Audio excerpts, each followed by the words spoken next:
Voilà, et donc on passe, si vous voulez bien, François Desraux, vous avez voilà, donc il faut que ça soit en vert et appuyé sur le menton, c'est bon. Et donc si vous voulez bien peut-être nous expliquer à la fois ce qui est votre métier, ceux des métiers de votre entreprise et finalement globalement de votre réseau, et comme pour tous, donc j'ai mis à la fois votre logo d'AgroConcept et puis votre coach sera là aussi. Et donc avec quelques exemples, donc j'avais deux trois slides là-dessus. Je vous les montre là, puis on revient peut-être après quand vous voulez. Donc voilà. Donc à vous, comment vous êtes tombé dedans et pourquoi ce besoin? Bonjour à tous, donc François Desraux, directeur de la société AgroConcept. Notre société a pour objet d'apporter des solutions d'automatisation en élevage, notamment en élevage de vaches laitières. À l'origine, notre travail, c'est d'automatiser les salles de traite, d'accord. De là, on a constaté beaucoup de pénibilité en élevage, notamment beaucoup de pathologies au niveau des épaules. Juste pour avoir une petite idée, sans vous abrutir de chiffres, un éleveur qui traite 100 vaches laitières fait à peu près 700 000 mouvements par an dans sa salle de traite en 2 fois 1h30 par jour. D'accord? Donc, on a des gens qui ont beaucoup de pathologies, notamment sur les épaules, sur les cervicales. Donc, ça nous a amené à rechercher des solutions pour nos clients. Et après diverses recherches, on s'est mis à travailler avec Benoît Sago-Duvarou, qui avait la possibilité de nous apporter une solution exosquelette, notamment pour le travail bras en l'air. On a mené une collaboration avec la Mutualité sociale agricole, la MSA d'Ille-et-Vilaine, puisqu'on est situé à côté de Saint-Malo, pour développer un produit adapté spécifiquement à ce besoin-là. C'est un produit qui maintenant est largement diffusé. On en a plusieurs centaines qui sont utilisés en élevage. Derrière, on s'est mis à avoir des demandes sur des élevages un peu plus particuliers et avec des besoins particuliers comme les vaccinations. Dans un élevage de porc moyen, un opérateur peut faire certains jours 500 injections. Donc, on comprend qu'au niveau de la main, il y a beaucoup de soucis. En élevage de lapins, là, vous voyez des exemples lapins avec la manutention des lapins. C'est pareil, beaucoup de pénibilité sur la main, des milliers de mouvements avec des gros problèmes de canaux carpiens. En gavage de canard, la photo qui est en bas. Donc, le gavage du canard, il y a un mouvement spécifique. À chaque fois, on va lever les épaules. C'est l'épaule gauche ou l'épaule droite, selon qu'on soit droitier ou gaucher. C'est répété des centaines de fois par jour. Voilà, on l'utilise aussi le gant, on va l'utiliser en aquaculture. La ceinture jappée, on l'utilise dans certaines entreprises particulières, plutôt dans l'agroalimentaire. Donc, en fait, en 1 an et demi de temps, on s'est aperçu de cette demande importante de gens qui étaient vraiment en souffrance, et on s'est mis dans un processus d'apprentissage avec eux pour aujourd'hui avoir acquis certaines connaissances et avoir encore beaucoup de choses à développer, puisque on s'aperçoit que voilà, il y a une demande terrible en agri avec ces pathologies qui sont liées à des répétitions de mouvements, sachant qu'on s'adresse à une population qui s'approprie très vite les nouvelles technologies. Ça va très vite en agri quand vous avez des besoins particuliers. Les premières démos en vache laitière, on a dû les faire au mois de mai l'an dernier. Aujourd'hui, on a dû faire, je sais pas, plusieurs centaines de démos, mais on a plusieurs centaines d'exosquelettes qui, ça y est, tout le monde sont utilisés en ferme tous les jours.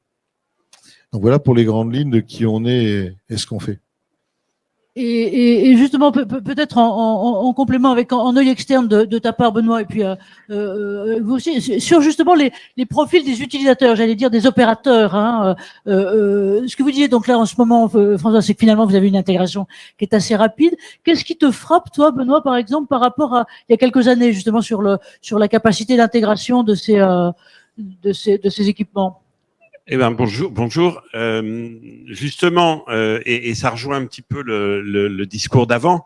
On était parti, comme tu le disais, il y a 3-4 ans, essentiellement avec les grands groupes, parce qu'ils avaient les moyens d'investir dans les exosquelettes pour nous aider à faire avancer les produits, en essayant un petit peu en regardant un peu toutes les problématiques. Et aujourd'hui, on est vraiment redescendu à des entreprises individuelles ou à des entreprises de peu de salariés.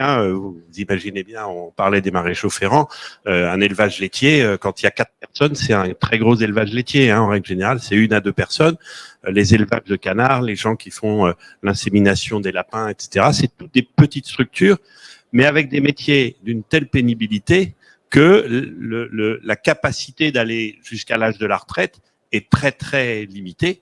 Et ce type de solution fait que le pas à faire pour acquérir le matériel, il est finalement beaucoup plus rapide que dans certaines grandes entreprises que l'on a. Donc ça, c'est vraiment intéressant dans une modification des comportements qui ne peut se faire vis-à-vis d'une société comme la nôtre, où on est essentiellement des intégrateurs de systèmes, et on pourra en toucher 2 mots par rapport à l'évolution du produit qu'on a fait grâce à l'expérimentation UX, justement, mais de trouver des intermédiaires, des structures de distribution qui, elles, sont au plus près de ces gens-là. François, ses équipes, Yannick, ils connaissent les agriculteurs par leur nom, par leur prénom, ils parlent le même langage. Moi, je viens de l'industrie, je parle le langage de l'industrie. Souvent, je comprends pas tout ce qu'ils disent quand on est dans une salle de traite. Bravo et merci de souligner ça. On va garder ces points-là, si vous voulez bien, pour en débattre tout à l'heure. Justement, on sent bien cette accélération des choses de ce côté-là. Et vous, François, un dernier mot là-dessus, justement, dans ce que vous évoquez la rapidité finalement avec laquelle vos réseaux viennent. Qui sont les impulseurs, qui sont les moteurs qui viennent vous voir? C'est par oui-dire, c'est ils ont vu les démos, c'est les copains qui leur en parlent, ils ont mal quelque part? Disons que si vous voulez, notre travail, ça va être aussi de se rendre disponible pour les acheteurs éventuels. Mais il y a 2 grandes motivations. Il y a une motivation de gens qui souffrent. Donc, quand on a mal, on cherche des solutions.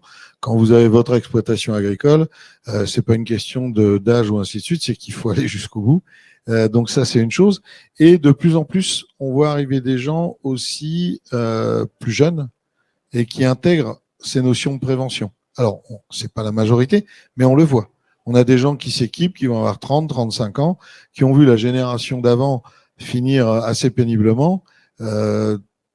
Un éleveur laitier de plus de 50 ans, je pense qu'il y en a peut-être 3 sur 4 qui ont des problèmes d'épaule plus ou moins lourds. Donc, on sait que ça fait partie du métier.